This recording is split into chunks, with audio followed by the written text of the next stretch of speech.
Right then, so we've talked about disguise, and so far the Graf Spee's main methods of disguise have not been that advanced. They've honestly been either pretending to be its own sisters, which, let's be honest, is not that massive one, or they have been flying false flags.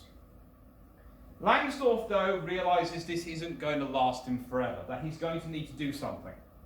He's going to need to do something which is going to give him an edge, which will give him a chance.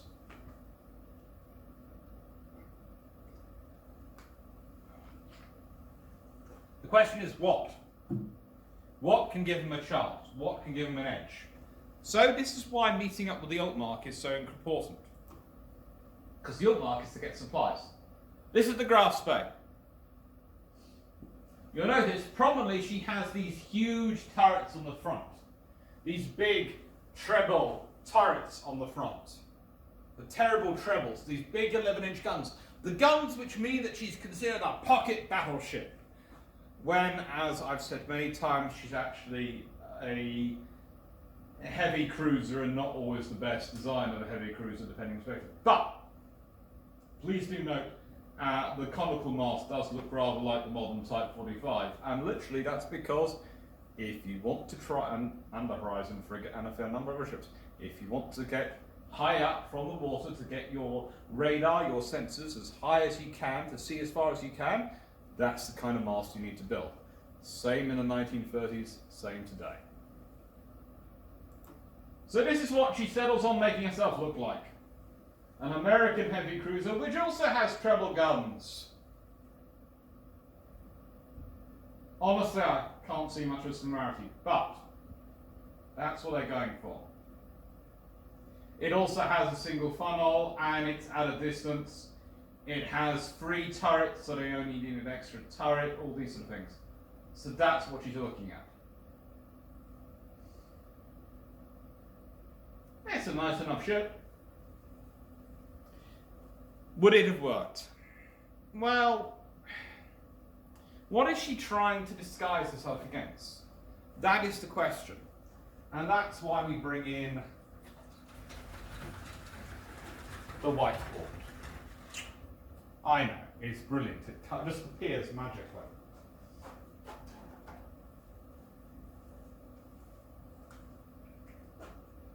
If you're trying to decide to disguise yourself, you need to work out first what you're disguising yourself against.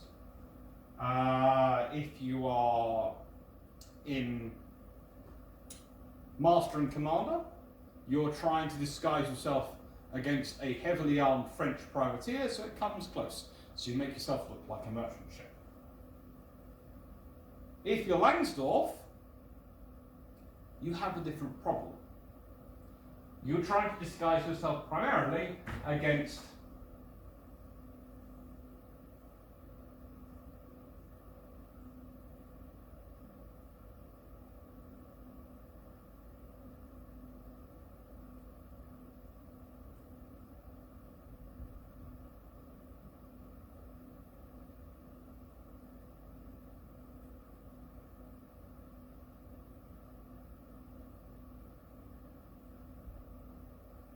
very badly designed aircraft.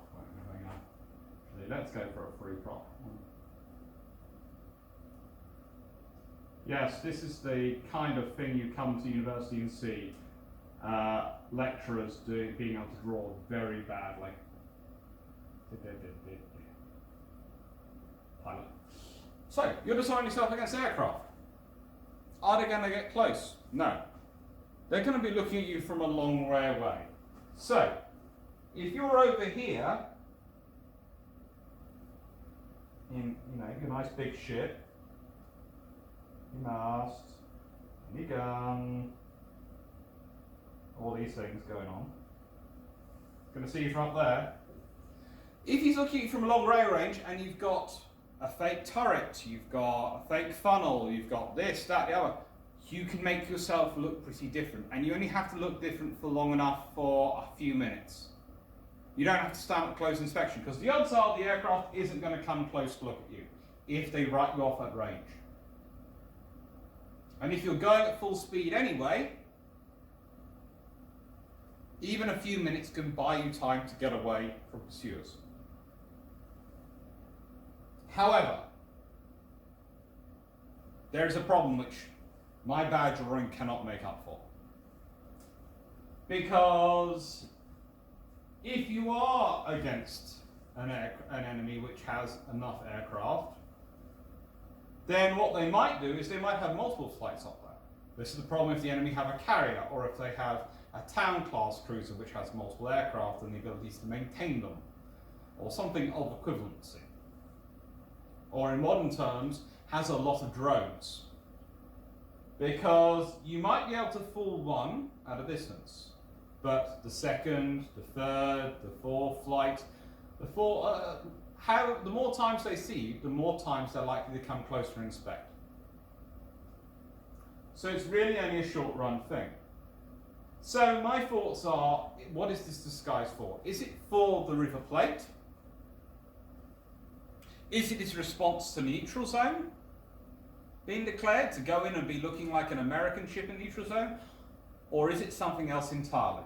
Is it, and this is if we scroll back, and if I can scroll back,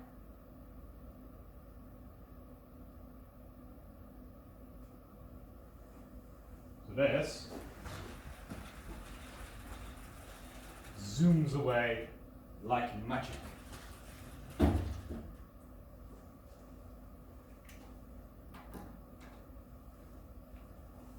The Graf Spee is down here. He wants to get home, up here. The easiest way for him to get home is to go up through the Atlantic. The closer to the America he can go, the further away from the concentration of British forces he'll be. The less likely he is to have home. He has got to go either dead up the centre, which puts a middle spot, but he crosses a few shipping lanes, but keeps mostly away from quite a lot of traffic. Or he's going to have to go up this way.